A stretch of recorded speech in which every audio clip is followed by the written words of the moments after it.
వేరే వాళ్ళ గురించి విడిచిపెట్టండి. ఇప్పుడు నా గురించే దాదాపుగా నేను 2005 నుంచి నా యొక్క పని అంటే పని నేర్చుకోవడం బేకరీలా లేదంటే అప్పటినుంచి వెట్టి చాకిరీ చేసుకుంటూనే వస్తా ఉన్నాను. దాదాపుగా ఇప్పటి వరకు 2025 వరకు అంటే దాదాపుగా 20 ఏండ్ల నా ప్రయాణంలో నేను ఓ క్వార్టర్ తాగలేను, ఓ బీర్ తాగలేను, థమ్స్ అప్ తాగలేను, ఓ చాక్లేట్ తినలేను. దీనమ్మ గొడవ గుట్కా, పాన్ పరాగ్ ఎలాంటివి అలవాటు లేవు. అయినా గాని గూడంగా పైసలు ఎంటక పడతలేవు. ఎట్లా? నా గురించి అంటే ప్రత్యేకంగా ఖర్చులేం లేకుంటాయి. ఒకటి ఫోన్ రీచార్జు. ఆ! దాని తర్వాత ఓ చెప్పుల జత అవి రూ. 150. ఒక టీ షర్టు, ఒక పాయింటు అవి గూడా 150, 150, 300. మనం పౌడర్ పెట్టము, ఏం పెట్టము. బొట్టు అదెంత రూ. 10 పెడితే నెలొస్తది.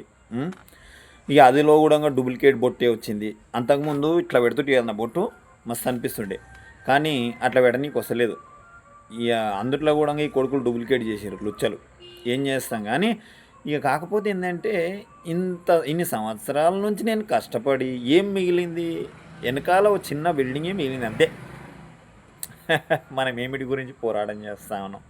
పోరాటం చేసి చేసి అలసిపోయే పరిస్థితికి వచ్చేటికల్లా మనకేం దిక్కు లేకుండా ఉండే పరిస్థితి కనిపిస్తూ ఉన్నది.